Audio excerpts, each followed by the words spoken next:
Hi, this is Chic Connect, and I'm Cece, I'm QJ. and we're here to bring a topic to your notice. We're actually talking about early marriage or forced child marriage. And like we all know, anybody below the age of 18 is a child. Right. So WHO has said that any marriage that occurs in people less than 18 years old is child marriage. Right. And the reason why we're talking about this is that it's still common due to some religious, cultural, and societal and family settings. It still happens. We keep on hearing about it every day. Especially in Africa. Especially in Africa and in Nigeria too. That's true. We are Nigerians, so we're talking about where we're coming from. It happens every day. We keep on hearing on the news to influential people, and there are health complications and psychological complications to it. What do you think? As for child marriage, I am totally against it. Okay. Because marriage is not even something certain adults or most adults can handle. Okay. So not to talk of children, like it's so crazy. You see how adults struggle to Make keep their their marriages. To go into it, to make it work, to do everything they need to do to keep it up and going, and then you now imagine a child having to have all those burden and those responsibilities. Yeah. Marriage is not something; it's not a child's play. I'm saying, children are not should not go into marriage. It's not. As an adult, it's very scary. It's scary. It's really scary. It's scary with the Not whole because- wifey responsibilities. not just because of the responsibilities, but for the fact that there are certain things that need to be in place for you as a person, going on for you before you decide to go into a union with some other person who also has his own thing going on for him. So, what do you have to offer in marriage as a child? Okay, to get married, it's not just to go to the courts, go to your traditionalist, or go to your Imam or your pastor. church or something to tell the pastor or whoever that you want to get married. It's a lot more than that. Marriage comes with so many responsibilities. Sure. Like taking care of yourself comes with so many responsibilities. And then you have to think of yourself, you have to think of your family, you have to think of what to do for your family, what to do with your family, what to do with other people. There's so many things that comes with it, and the mind has to be matured enough to be able to handle all of that. Those people who go into child marriages, I don't know the reason why. I don't know if it's for them to have grown-up children when they are not so old. I don't know if it's for them to some people will tell you that they are doing that so that the child does not. Because most times it happens just when the child starts puberty. So it's a way of curtailing promiscuity. That's what they will tell you.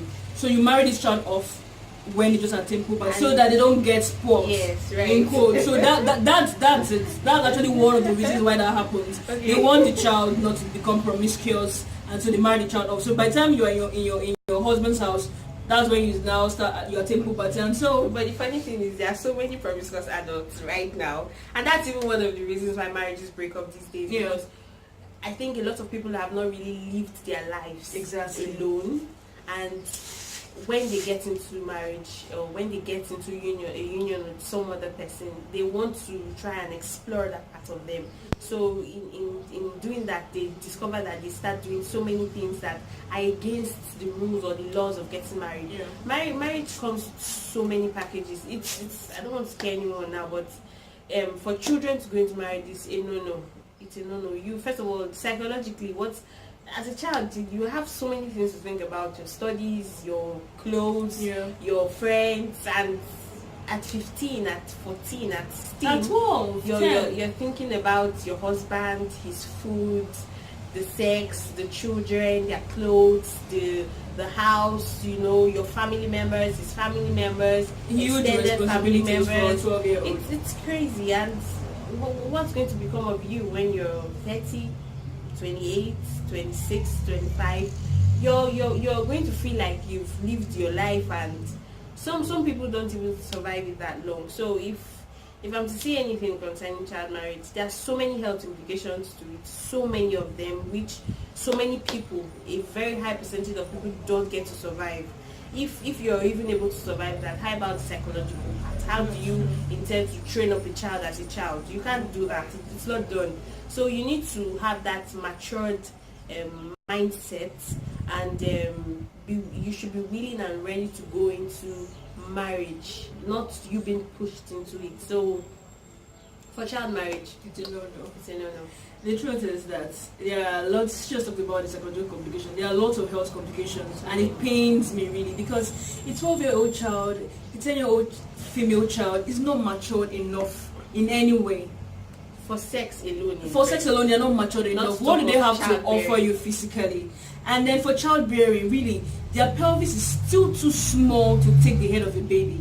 That's why they have lots of complications like vesico-vaginal fistula. And in simple terms, that means that a hole, there's not a connection between the vagina and the bladder. That's the place where urine is stored. And so at the end of the day, the woman urinates through her vagina. Not even urinates, urine leaks out of her vagina. She's not able to control it. Yeah, it's as plain as that. So that we'll know that child marriage is not something that is sweet to do for the men. It's not a child's play. And then psychologically, the girl is isolated from her friends.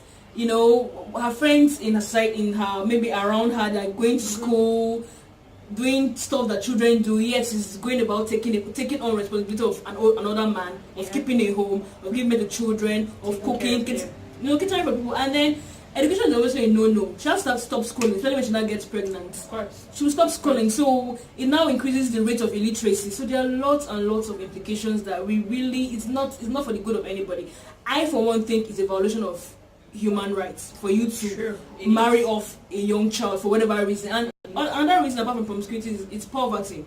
So families, maybe a rich man promises to take care of you and it's like, do you have a child? So just give her your child. Maybe the bride price like ₦1 million. $1 million for a poverty-stricken person. It's like $1 million. From stories I hear, those monies never really get to the family at the end of the day. Oh well. So I don't know why people decide to go into it, but it's like you signing your death warrant. Your child's death warrant. Yes. Because some of them don't survive it. Yes. Some of them die really. Yes, and instead of allowing a child to go through all of that in the name of culture and tradition, don't just give birth. If you have that kind of mindset, that mentality, don't bother. I wish we would hear that. It's cruel. It's cruel, not just to the child, but to the generations that you're going to train up with that kind of mindset. It's not really nice at all. So this is Smart Chic Connect, and we've just talked about child-first marriage. It's something that the society needs to keep on sensitizing people on. It's a violation of human rights, as far as me I'm concerned, and it has crazy health complications and even psychological complications. So it's something that we need to put a stand against and stop. That's all for today. I'm Cece and she is TJ. Thank you for watching.